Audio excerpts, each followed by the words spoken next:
تو اللہ رب العزت جو عظیم ہے، جو بولیے اتنا عظیم رب خود رسول اللہ کے اخلاق کو عظیم قرار دیتا ہے، تو یہ شان اور عظمت کی انتہا ہے. شان اور عظمت کی بولیے انتہا ہے. تو ہم جیسے چھوٹے لوگوں کے اخلاق تو اتنے بڑے نہیں ہو سکتے، لیکن اگر زندگی کا یہ سفر شروع نہیں کریں گے تو ہمارے اخلاق اچھے اور بہتر بھی نہیں ہوں گے. ایسا ہی ہے نا جی؟ تو آئیے آقا علیہ الصلوۃ والسلام کی مبارک عادات پہ اور اخلاق پہ بات کرتے ہیں، لیکن اس سے پہلے قرآن مجید سے ایک آیت کو سمجھ لیجئے کہ یہ موضوع ضروری کیوں ہے جو آپ کے سامنے عرض کر رہا ہوں. معزز حاضرین، السلام علیکم ورحمۃ اللہ وبرکاتہ. اللہ رب العزت کا شکر ادا کرتے ہیں جس کی عظیم توفیق کے ساتھ ہم ماہ ربیع الاول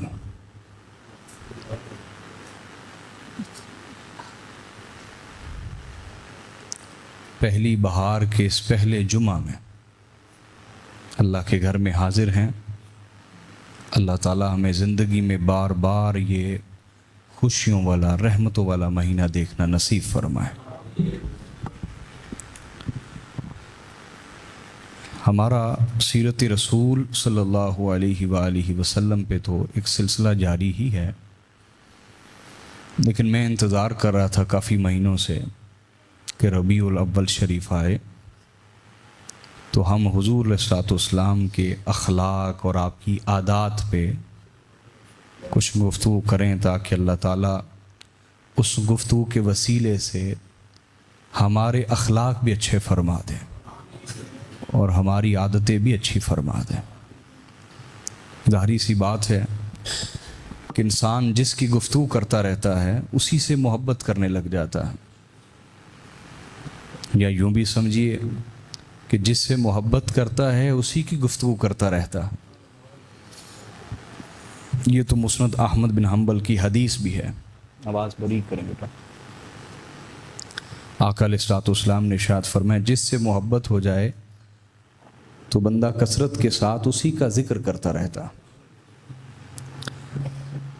تو آقا علیہ الصلوۃ والسلام کے اخلاق بڑے عظیم ہیں، وہ اخلاق جن کی خود اللہ نے تعریف کی ہو. وَإِنَّكَ لَعَلَىٰ خُلُقٍ عَظِيمٍ، کہ بے شک آپ عظیم اخلاق کے مرتبہ پر فائز ہیں. عظیم رب رسول اللہ کے اخلاق کو عظیم کہے تو یہ تعریف کوئی چھوٹی تعریف بولیے نا نہیں ہے. ہاں کوئی چھوٹا شخص کسی بڑے کی کسی چیز کو عظیم کہہ دے تو یہ تعریف آپ معمولی کہہ سکتے ہیں، لیکن کوئی بہت شان والا، بہت عظمت والا وہ خود کسی کو عظیم کہے اور اس کے اخلاق کو عظیم کہے تو یہ بہت بڑی عظمت اور بہت بڑی فضیلت ہے. جمعے پہ آنے کے لیے میں سوچ رہا تھا کہ ہمارا حال یہ کہ اگر عدل و انصاف والے حکمران یہاں پر آ جائیں تو ہم خود انہیں قتل کر دیں، کیونکہ ہم کرپٹ، ظالم، رشوت خور، حرام خور حکمرانوں کے عادی ہو چکے ہیں. یہ ہمارا نشہ بن چکا ہے. اسی طرح اگر ایسے نعت خواں ہیں جن کی آواز بڑی خوبصورت ہو، لحن داؤدی ہو کسی کے پاس اپنے دور کا، لیکن وہ آپ سے ریٹ نہ مکائے، آنے جانے کا مکا نہ کرے، آپ اسے روند کے رکھ دیں پاؤں کے نیچے. اسی طرح آپ کو ایسے لوگ چاہیے جو آپ کو لوٹیں، سیاست کے نام پر، مذہب کے نام پر، دین کے نام پر. جو نہیں لوٹے گا آپ اسے روندنا شروع کر دیں گے، روندنا شروع کر دیں گے. حتیٰ کہ علماء ایسے آ جائیں، علماء ایسے ہوں جو مخلص ہوں، اخلاص والے ہوں، آپ سے ریٹ طے نہ کرتے ہوں اپنی تقریر کا، اللہ کے لیے آتے ہوں آپ کے پاس، آپ انہیں بھی روند کے گزر جائیں گے. آپ نشئی ہو چکے ہیں، ایڈکٹ ہیں، عادی ہیں، نشہ ہے آپ کا کہ آپ کسی عالم کو بلائیں وہ آپ کے ساتھ ہیوی رقم جو ہے اس کا مکمکا کرے، پھر آپ کہیں یہ بہت بڑا عالم ہے، تبھی تو اس کا وقت کتنا قیمتی ہے کہ وہ 1,00,000 سے کم اس نے 1 گھنٹے کا ریٹ فکس کیا، واقعی اس کا وقت بڑا قیمتی ہے۔ میں صحیح کہہ رہا ہوں یا نہیں کہہ رہا؟ آپ نشئی ہو چکے ہیں، آپ کو نشہ ہے اس چیز کا، عوام کو، اور یہ دین کا نقصان عوام کر رہی ہے۔ کوئی عادل حکمران ہوگا خود زہر دے کے مار دیں گے، عمر بن عبدالعزیز کے ساتھ ایسے ہی کیا۔ کوئی مخلص علماء ہوں گے، انہیں روند کے گزر جائیں گے، روند کے گزر جائیں گے، ان کی قدر نہیں کریں گے، ان کی عزت نہیں کریں گے۔ ہمارے ساتھ یہ میں کوئی اپنا کوئی درد نہیں سنانے لگا، مثال دینے لگا، اگزامپل دینے لگا۔ آئے روز ہمارے ساتھ ایسا ہوتا رہتا ہے، مثلا کسی نے ہم سے ٹائم لیا، کیا ٹائم لیا، پھر وہ کہتا ہے کہ جناب اب آپ ذرا ٹائم چینج کر دیں۔ ہم کہتے کیوں؟ وہ کہتے ہیں شاہ صاحب آپ تو بڑے مہربان ہیں، آپ کر دیں گے ٹائم چینج۔ میں نے کہا یار ہم نے آگے بھی تو ٹائم دیا ہوا ہے نا، جس دن کا آپ کہہ رہے ہیں۔ وہ کہتے نہیں شاہ صاحب وہ جو فلانے سے ٹائم لیا ہوا ہے اس کو 80,000 روپیہ دے بیٹھے ہیں، اب اگر اس کا پروگرام ریجیکٹ کرتے ہیں تو پیسے تو اس نے واپس نہیں کرنے، اس لیے آپ ہی کچھ کیجئے۔ سمجھ آ رہی یا نہیں آ رہی؟ میں اگزامپل دے رہا ہوں، میں کو اپنی تکلیف نہیں سنا رہا، آپ کو اگزامپل دے رہا ہوں، مثال دے رہا ہوں۔ یہ معاشرے میں چل رہا ہے، ایسے ہو رہا ہے، نشئی ہیں، عادی ہیں ظالم حکمرانوں کے۔ میری بات سمجھ آ رہی ہے آپ کو یا نہیں آ رہی؟ اچھا عادل حکمران آئے گا، عوام اس کو قبول نہیں کریں گے۔ مخلص نعت خواں ہوں گے، عوام ان کو قبول نہیں کرے گی۔ مخلص علماء ہوں گے، عوام ان کو کبھی قبول نہیں کرے گی، الا من شاء اللہ، سوائے کچھ اہل حق کے، اہل محبت کے، وہ ہر دور میں ہوتے ہیں، انہی کے دم سے ملت زندہ رہتی ہے، لیکن وہ بہت تھوڑے ہیں، وہ بہت تھوڑے۔ اسی طرح ہر معاملے کو آپ دیکھ لیجئے، آپ اداروں کو دیکھ لیں، سرکاری ہوں، نیم سرکاری ہوں، پرائیویٹ ہوں، ادارے ہوں، جب تک یہ نظام جس کے ہم عادی ہو چکے ہیں یہ نہ ہو، ہمیں سکون ہی نہیں ملتا، تسلی نہیں ملتی۔ مثلا میں ایسے کئی حکیموں کو جانتا ہوں جو دوائی کے پیسے نہیں لیتے، مانگتے نہیں، پیسے مانگتے، لوگ ان سے مہنگی دوائی لے کے نہیں کھاتے، پھینک دیتے ہیں، دراز میں پڑی رہتی۔ اور دوسری طرف ہزاروں روپے لے کے جو ڈاکٹر وہ کیپسول دیتے ہیں جس میں نمک بھرا ہوا ہے، دوائی ہے ہی کوئی نہیں، نمک بھرا ہوا ہے، ان کی دوائی بڑی تسلی سے کھائیں گے کہ 2,000 روپیہ تو صرف چیکنگ کی فیس تھی۔ مزاج بدلی ہے جو میں آپ سے کہہ رہا ہوں۔ تو یہ بات ضمناً شروع ہو گئی تو میں اس طرف چلا گیا، لیکن جو میں نے سمجھایا ہے اگر اس کے خلاف آپ شعور نہیں پھیلائیں گے، نتیجتاً کیا ہوگا؟ نتیجتاً یہ ہوگا، یہ ظلم کی رات اور زیادہ چھائے گی آپ کے اوپر، ہر میدان میں، چاہے سیاست کا ہے، چاہے تعلیم کا ہے، چاہے مذہب کا ہے، ہر جگہ لٹیرے اور زیادہ آپ کے اوپر مسلط ہوں گے اور آپ کو اور زیادہ نشئی کریں گے، ظلم کا نشئی۔ وہ کہاوت تو آپ نے سن رکھی ہے نا کہ بادشاہ کے خلاف احتجاج کیا، عوام نے تو بادشاہ نے پوچھا ہاں کیا چاہتے ہو؟ انہوں نے کہا جی جوتے مارنے والوں میں ذرا اضافہ کر دیں۔ تو جوتے مارنے والے کم میں، ہم نے وقت پہ جانا ہوتا ہے ذرا ڈیوٹی پہ، تو جوتے مارنے والے ذرا زیادہ کر دیں۔ تو ہمارا حال یہ ہو چکا ہے۔ تو حضور علیہ الصلوۃ والسلام کی سنت کی طرف لوٹیے، حضور کی سیرت کی طرف لوٹیے۔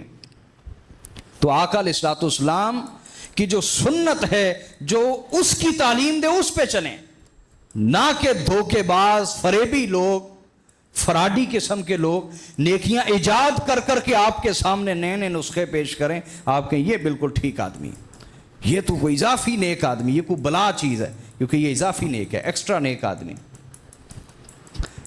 صحیح بخاری کی حدیث ہے، حضور علیہ الصلوۃ والسلام نے فرمایا اللہ تعالیٰ لوگوں کے سینے سے علم نہیں اٹھائے گا، بلکہ اللہ محقق علماء کو اٹھا لے گا اور ان کے اٹھنے سے علم اٹھ جائے گا۔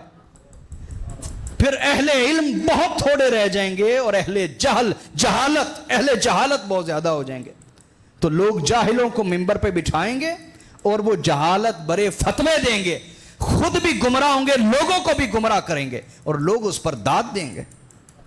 کتنے ہی لوگوں کی ہم نے ویڈیو سنی کہ وہ گالیاں دے رہے ہیں اور لوگ کہہ رہے ہیں واہ واہ سبحان اللہ، گالی پر سبحان اللہ کہہ رہے ہیں۔ یہ آپ کا حال بنا دیا گیا۔ اور جن لوگوں نے بنایا وہ آپ کے لیے ہیرو ہیں، وہ آپ کے لیے ہیرو ہیں۔ جاگیے، حضور کی سنت کی طرف لوٹ آئیں، حضور کی سیرت کی طرف لوٹ آئیں۔ میلاد النبی کا سب سے بڑا مقصد یہ ہے کہ ہم اپنے گریبانوں میں جھانکیں کہ ہم نے رسول اللہ سے کتنی وفا کی ہے، ہم کہاں کھڑے ہوئے ہیں وفا کے اندر، ہم کر کیا رہے ہیں نبی کے نام کے اوپر۔ یہ جو میری کتاب ہے ضرور پڑھیں، یہ میلاد منانے کی حقیقت اور اس کی شرعی حیثیت۔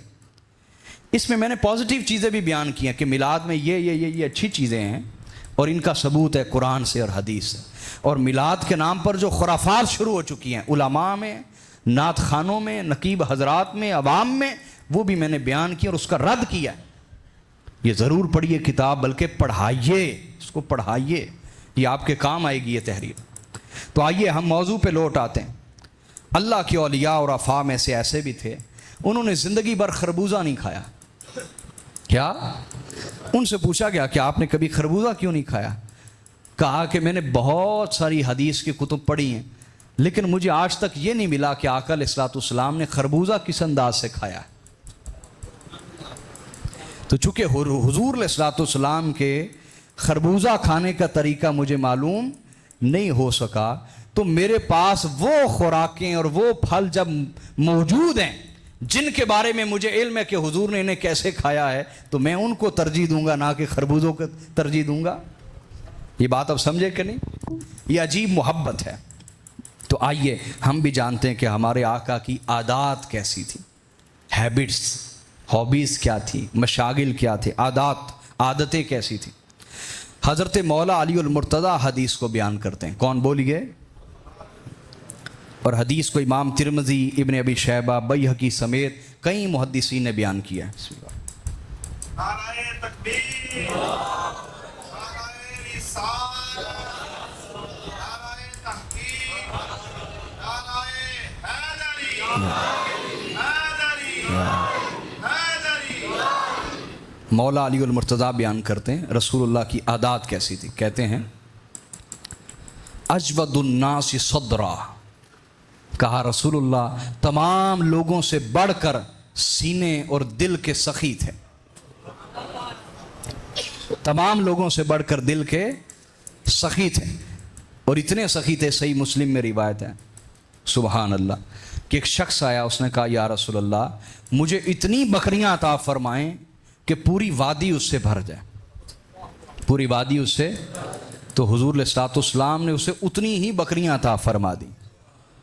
تو جب وہ اپنے قبیلے کو لوٹا تو اس نے کہا ہے لوگو محمد مصطفیٰ پر ایمان لے آؤ کہ جب محمد مصطفیٰ عطا کر دیتے ہیں تو پھر اتنا خدا کا کرم ہو جاتا ہے کہ انسان کسی کا محتاج نہیں رہتا۔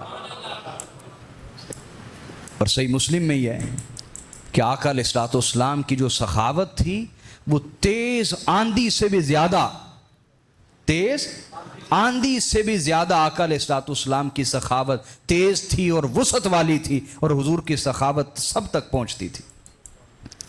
دوسرا مولا کائنات نے فرمایا وَأَصْدَقُ النَّاسِ لَهْجَةً، اور آقا علیہ الصلوۃ والسلام اپنے کلام میں، زبان میں، گفتگو میں سب لوگوں سے بڑھ کر سچے تھے، سب لوگوں سے بڑھ کر سچے تھے۔ اور تیسرا فرمایا وَأَلْيَنُهُمْ عَرِيكَةً، پہلی بات سمجھ آئی ہے کہ آقا علیہ الصلوۃ والسلام سب لوگوں سے بڑھ کر سخی۔ یہ میں کیوں سنا رہا ہوں؟ ہمارے دلوں کی کنجوسیاں دور ہوں، دلوں کی بولیے، یہاں بخل ہے، اور قرآن نے خود کہا وہ احضرت الانفس الشح، طبیعتوں میں بخل رکھ دیا گیا ہے، طبیعتوں میں کنجوسی رکھ دی گئی ہے۔ طبیعت میں کنجوسی، بخل، اس کو دور کرنا یہ آسان کام نہیں ہے، آسان کام نہیں ہے، یہ پوری مشق ہے، یہ پوری محنت ہے۔ اور یہ کیسے کرنا ہوتا ہے کہ آپ کے دل میں جو پہلے اچھا خیال آ جائے نا، سمجھے یہ اللہ کی طرف سے، کر گزریں اس کو۔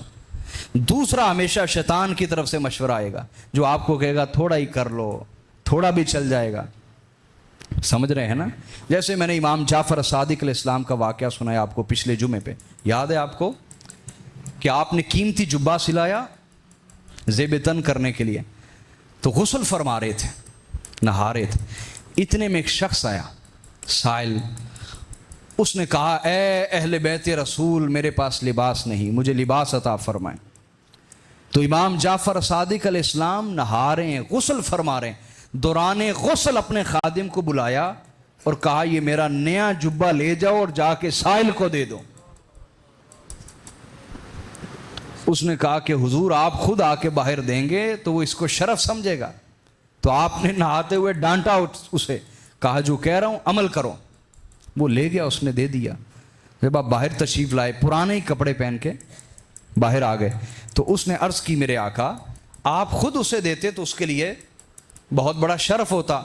تو آپ نے فرمایا تم بات ٹھیک کہہ رہے ہو، لیکن میں نے اپنے نفس پہ بھروسہ نہیں کیا، میں نے اپنے نفس پہ بھروسہ، مجھے اندیشہ تھا کہ اگر میں تھوڑا سا وقت اور لوں تو کہیں یہ مشورہ ہی نہ دے دے کہ وہ تو سائل ہے، محروم ہے، اس کے پاس ہے نہیں، پرانا بھی دے دیں گے تو گزارا کر لے گا۔ تو میں نے اپنے نفس کے مشورے کے آنے کا انتظار نہیں کیا، بلکہ وہ جو خدا کی طرف سے خیال آیا تھا اس کی اتباع کی، اور اللہ کے نام پر میں نے وہ دیا جس سے میں خود پیار کر رہا تھا، جس کو خود پسند کر رہا تھا۔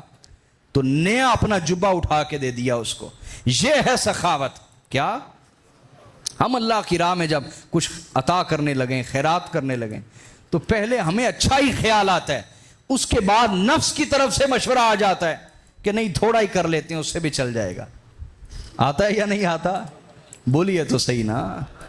ہاں آپ ابھی ہماری خدمت کی نیت کر لیں، نماز سے فارغ ہونے تک نفس دیکھیں آپ کو کتنے مشورے دے دیتا۔ میں آپ کو ابھی ایک ٹیسٹ کرنے کے لیے موقع دیتا ہوں۔ تو اس لیے ہمارے پیر و مرشد فرماتے ہیں کہ رحمان کی پہچان سے پہلے کیا؟ رحمان کی پہچان سے پہلے شیطان کی پہچان ضروری۔ پہلے لا الہ کو سیکھو، یہ کون ہے جس کا انکار کرنا ہے۔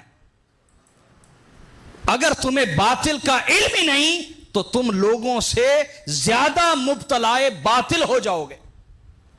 اگر تمہیں باطل کا علم نہیں تو لوگوں سے زیادہ تم مبتلا باطل ہوگے، باطل میں مبتلا تم زیادہ ہو جاؤ گے، کیونکہ تمہیں باطل کا علم ہی نہیں، تمہیں دشمن کا علم ہی نہیں، حملہ تم پر زیادہ ہوگا، تمہیں شر کا علم ہی نہیں، حملہ تم پر زیادہ ہوگا۔ لہذا شیطان کو جانیے، نفس کو جانیے، یہ اندر سے کیسے وسوسے پیدا کرتا ہے، کیسے مشورے دے کر خدا کے راہ سے ہٹا دیتا ہے۔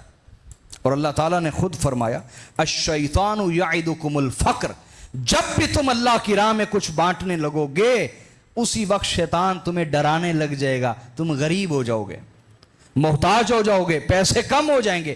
کہا الشیطان یعدکم الفقر، شیطان تمہیں غربت سے ڈرائے گا کہ نہیں جوڑ کے رکھو، یہ زیادہ بہتر ہے، کام آئیں گے۔ تو پھر اللہ کوئی نہ کوئی بیماری بھیج دیتا ہے، واقعی کام آ جاتے ہیں۔ سمجھ آ رہی ہے؟ نہیں، بیماری نے نہیں آنا ہوتا، لیکن چونکہ آپ بیماری کے انتظار میں پیسے جوڑ رہے ہوتے ہیں پھر بیماری آ جاتی ہے، پھر ڈاکٹر کو بھی روٹی پہنچتی ہے، نرسوں کو بھی روٹی پہنچتی ہے۔ ایسا ہی ہے جی، جس نے فارمیسی کھولی اسے بھی رزق پہنچ جاتا ہے۔ وجہ آپ کی کنجوسی ہوتی ہے، وجہ کہ آپ شر کے انتظار میں بیٹھے کنجوسی کے اوپر قائم ہیں تو وہ آ جاتا ہے شر۔ تو اگر اللہ کی راہ میں بانٹا جائے، عطا کیا جائے، خیرات کیا جائے، تقسیم کیا جائے، اور پروردگار سے کہا جائے میرے آقا یہ جو میرے پاس رزق بچا ہے اس کو میرے لیے عافیت والا بنا دے، وَمِمَّا رَزَقْنَاهُمْ يُنْفِقُونَ، جو تو نے دیا اس میں سے میں نے خرچ کر دیا، جو باقی بچا ہے میرے لیے عافیت والا بنا دے، انشاءاللہ عافیت والا رزق رہے گا۔ کیا؟ تو سخاوت دل میں پیدا کرنا اور کنجوسی دور کرنا یہ ہمارے لیے ضروری ہے، کیونکہ یہ اتباع رسول ہے۔ کیا ہے؟ تو مولا علی نے فرمایا رسول اللہ سب لوگوں سے بڑھ کر دل کے سخی تھے، اور تمام لوگوں سے بڑھ کر زبان اور عمل کے سچے تھے۔ وَأَلْيَنُهُمْ عَرِيقَةً، اور مزاج میں سب لوگوں سے بڑھ کر نرم تھے۔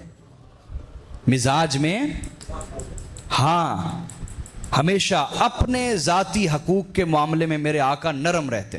کیا رہتے؟ بولیے۔ وحشی جس نے حضرت امیر حمزہ کو شہید کیا معاف کر دیا، وحشی کو معاف کر دیا رسول اللہ، لیکن اپنے گھر میں بیٹھے اور کنگھی فرما رہے ہیں آقا علیہ الصلوۃ والسلام. تو ایک شخص نے جھانکا، دروازے سے جھانکا تو حضور باہر آئے، کہا میرا دل چاہتا ہے اس کنگھی سے تیری آنکھیں نکال دو، اس کنگھی سے تیری. جہاں غیرت کا مظاہرہ کرنا ہو وہاں غیرت کا مظاہرہ کرنا یہ اچھے اخلاق ہیں. یہ بات سمجھ آئی کہ نہیں؟ اور جہاں اپنے حقوق ہوں، جہاں غیرت چیلنج نہیں ہوتی، وہاں نرمی سے کام لینا، معاف کر دینا، یہ رسول اللہ کے اخلاق ہیں. یہ آپ کو یہ بنیادی بات سمجھ آئی کہ نہیں آئی؟ بولیے نا. یہ نہیں کہ کوئی آپ کی بہن بیٹی کو چھیڑے تو آپ نرم مزاج رہیں، یہ سنت ہے. یہ کیا ہے؟ یہی وجہ آقا علیہ الصلوۃ والسلام نے فرمایا جو اپنی بہن بیٹی ماں بیوی اس کا دفاع کرتے ہوئے قتل ہو جائے اللہ اسے شہادت کا مرتبہ عطا فرماتا ہے. یہ آج بھی عورت شکوے کرتی ہے کہ اسلام نے مجھے کیا دیا، ابھی بھی اسے میرا جسم میری مرضی والی سوچ چاہیے. وجہ یہ ہے کہ ان بچیوں تک ہم نے رسول اللہ کی تعلیم پہنچائی نہیں، ان کو شعور ہی نہیں دیا. ہماری بیٹیاں جیسے ہی باشعور ہوتی ہیں وہ اسکول جا رہی ہوتی ہیں، وہ کالج جا رہی ہوتی ہیں، وہ یونیورسٹیز میں جا رہی ہوتی ہیں، انہیں دینی تربیت کا کوئی موقع ہم نہیں دیتے. سب سے بڑے قصوروار اپنی بچیوں کی ایسی حماقتوں کے پیچھے سب سے بڑے قصوروار ہم خود ہیں. اپنی بیٹیوں کو دینی نبوی تربیت دینے میں ہمارا کیا کردار ہے؟ میں ٹھیک کہہ رہا ہوں یا نہیں کہہ رہا؟ اور اس کے بعد جب وہ اس طرف چل پڑتی ہیں تو پھر ہم سمجھتے ہیں کہ بڑا نقصان ہو گیا. نقصان ہم پہلے ہی ان کا کر چکے ہیں، پہلے ہی اپنی بیٹیوں کا نقصان کر چکے. تو آقا علیہ الصلوۃ والسلام آپ نے عورتوں کو کیا دیا؟ یہاں تک دیا، کہا کہ اپنی عورتوں کی حفاظت کرو. اگر تم اپنی بیٹی بہن بیوی ماں کی حفاظت کرتے ہوئے اگر تم قتل بھی ہو جاؤ اللہ تمہیں شہادت کا مرتبہ عطا فرمائے گا. کوئی تمہاری بیٹی کو تنگ کرتا ہے، بیوی کو تنگ کرتا ہے، بہن کو تنگ کرتا ہے، اور تم اس کی عزت اور اس کی عصمت اور اس کی غیرت کے دفاع کے لیے کھڑے ہو جاؤ، اگر اس معاملے میں مارے بھی جاؤ تو اللہ تمہیں شہادت کا رتبہ عطا فرمائے گا. اس سے بڑا بھی کوئی عورت کو حق چاہیے؟ بولو تو صحیح یار کہ رسول اللہ نے ایک مرد کو محافظ بنا دیا عورت کا، ایک مرد کو بولیے عورت کا محافظ بنا دیا. تو آقا علیہ الصلوۃ والسلام لہجے کے سب سے زیادہ نرم تھے، سمجھے. اور حضرت ابو ذر غفاری اور حضرت ابو ہریرہ کہتے ہیں کان رسول اللہ یجلس بین ظہری اصحابہ، کہ آقا علیہ الصلوۃ والسلام اپنے صحابہ کے درمیان بیٹھتے اور یوں گھل مل جاتے. کیا گھل مل جاتے؟ فیجیء الغریب فلا یدری ایہم ہو. تو اگر کوئی اجنبی شخص آتا تو وہ پہچان نہ پاتا کہ ان میں رسول اللہ کون ہے. اس طرح گھل مل جاتے. کیا گھل مل جاتے؟ حتی یسأل، یہاں تک کہ اسے پوچھنا پڑتا کہ رسول اللہ کون ہے. یہ آپ کی طبیعت کی عاجزی ہے. کیا طبیعت کی عاجزی، اور اپنے محبت کرنے والوں کے ساتھ محبت ہے، محبت کرنے والوں کے ساتھ محبت ہے. کاش یہ چیز ہمارے اندر بھی پیدا ہو جائے. کوئی افسر ہے تو اپنے جونیئرز کے ساتھ کچھ وقت دن میں اس طرح ضرور بیٹھا کرے کہ گھل مل جائے. وہاں کوئی افسر اور کوئی جونیئر نہ رہے. یہاں بہت سارے ملازمین بھی چونکہ بیٹھے، میں ان کو سمجھا رہا ہوں. تو افسر ملازمین اپنے جونیئرز کے ساتھ یوں بیٹھے، جو شیخ ہے مریدین کے درمیان یوں بیٹھ جائے، استاد شاگردوں کے ساتھ یوں بیٹھ جائے، باپ اولاد کے ساتھ یوں بیٹھ جائے. یہ حضور کی سنت ہے. کیا ہے؟ اور طبیعت کی عاجزی ہے. اللہ رب العزت ہمیں حضور کے اخلاق عطا فرمائے. انشاءاللہ تعالی یہ سلسلہ جاری رہے گا.